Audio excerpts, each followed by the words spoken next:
Assalamualaikum warahmatullahi wabarakatuh. Perkenalkan lagi saya Lucky.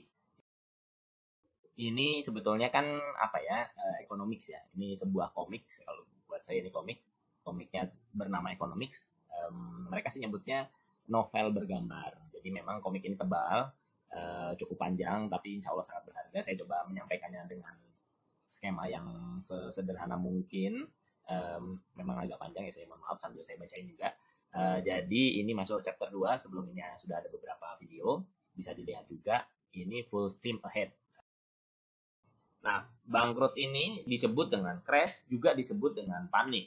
Saat itulah yang muncul yang disebut dengan resesi dan depresi. Itu kejadian besar saat itu ya, jadi sekarang kita paham loop-nya seperti apa. Nah, sebetulnya aneh juga, kenapa bisa ada banyak barang yang nggak kebeli gitu ya. Ya seperti tadi yang udah dibilang, sebetulnya kan orang tuh kan sebetulnya pengen punya baju yang lebih banyak dan barang yang lebih banyak. Masalahnya itu mereka nggak mampu beli. Kenapa? Karena walaupun pabrik bisa mendua kalikan, tiga kali lebih banyak produk yang dihasilkan, tapi kan jumlah uang yang ada di masyarakat nggak bisa lebih banyak gitu. Pemerintah nggak mau hanya langsung ngeprint uang. Kenapa? Karena waktu itu ada gold standar. Sebenarnya orang juga sampai sekarang masih berpikir tentang gold standar ini. Jadi uang itu bisa ditukar dengan emas dengan sangat mudah. Gold standar ini seperti masuk akal ya. Kenapa? Karena waktu itu memang di abad pertengahan uang kertas itu atau ya kertas yang sekarang kita sebut sebagai uang itu dulunya itu seperti resip ya, seperti nota gitu.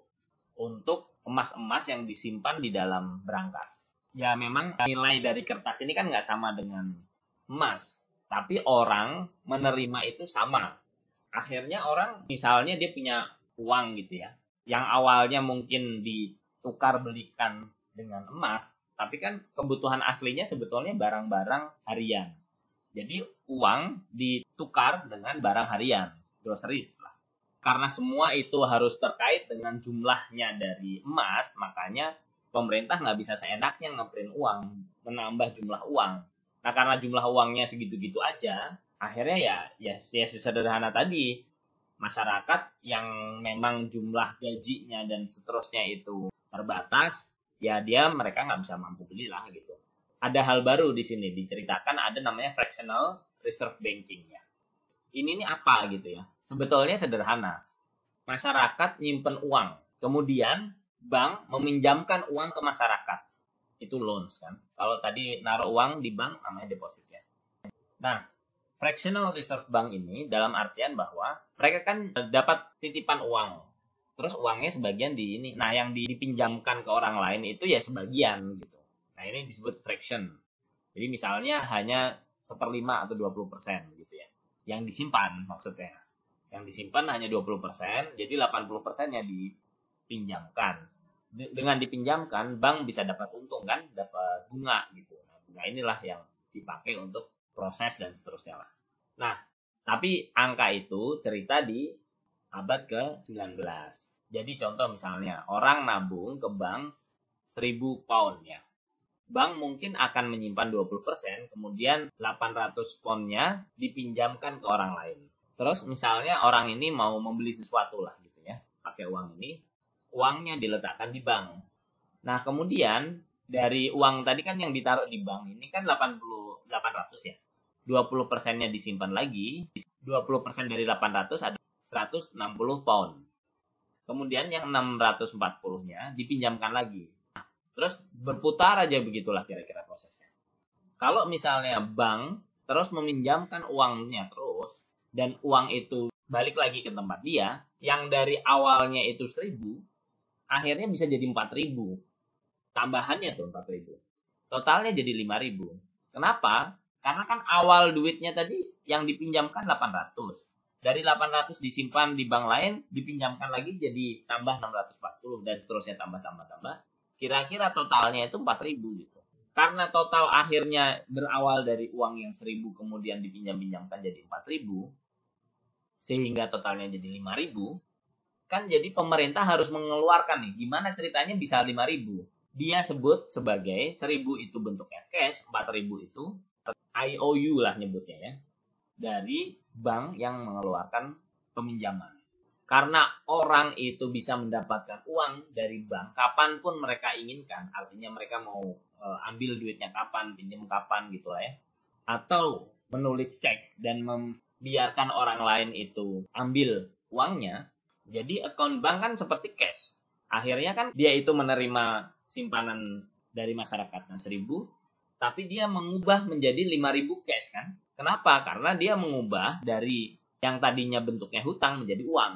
Ini memang agak membingungkan. Tapi singkat cerita, dia mau bilang bahwa sebetulnya ya uang ini adalah hutang gitu. IOU itu kan istilahnya tadi, saya meminjam kamu kan. Pinjaman lah gitu. Pinjaman itu kan tadi misalnya dibayar untuk membeli sebuah alat, tapi juga bisa dipakai untuk membeli barang. Atau ya kalau membeli barang ya konsumtif lah nyebutnya kan, kredit konsumtif kalau di kita sekarang. Atau juga bisa untuk membayar karyawan, yang kalau kita sekarang seringkali disebut dengan kredit produktif, yang nantinya akan menghasilkan produk gitu. Sekarang ini, sistem ini juga masih bekerja.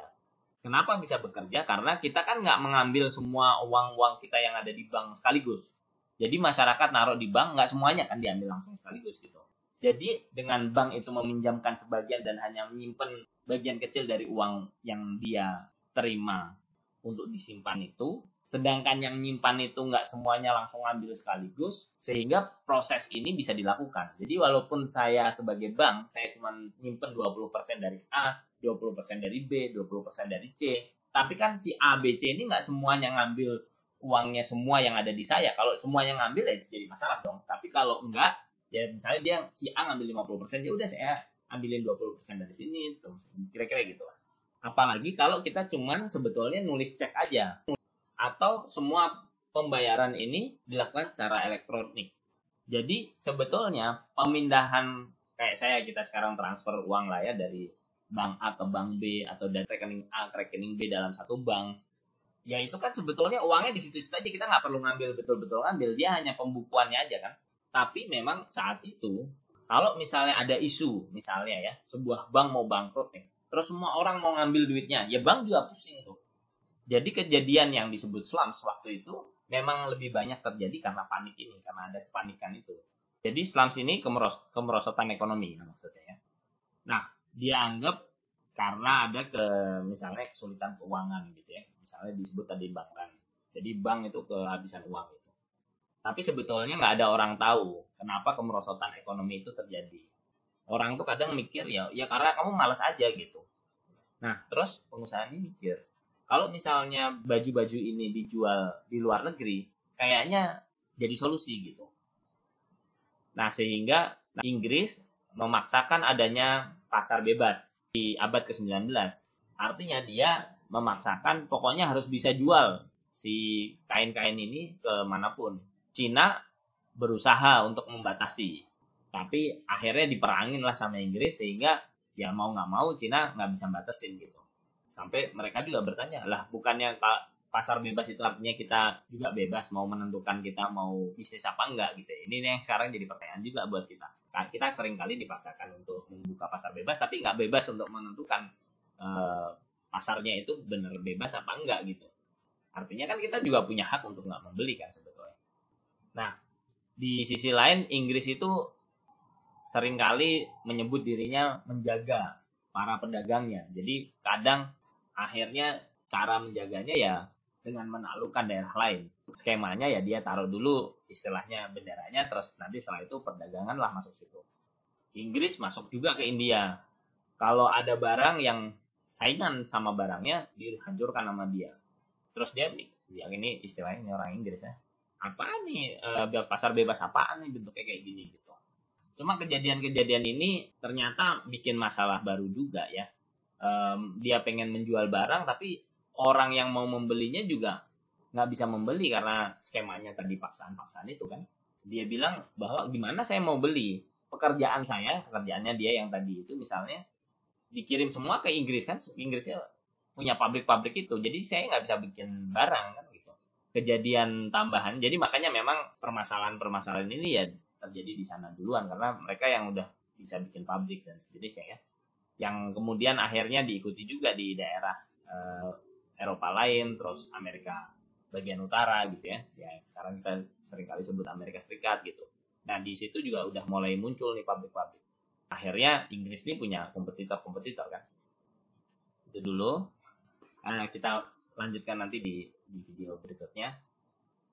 Share life sosialisme ini mulai menceritakan sosialisme itu seperti apa. Yang jelas kita udah lihat lah tadi bahwa pabrik ini juga memunculkan masalah-masalah lain, bentuknya kayak apa, kenapa masalah itu muncul, kenapa nggak sesederhana itu pemerintah mau memasukkan, ya karena waktu itu memang semua masih dibatas-batasi. Hingga akhirnya sekarang apakah kita ini sekarang masih memiliki emas sebagai dasar pemerintah mengeluarkan jumlah uang gitu ya, dan seterusnya, ya itu nanti kita bahas di video berikutnya. Assalamualaikum warahmatullahi wabarakatuh.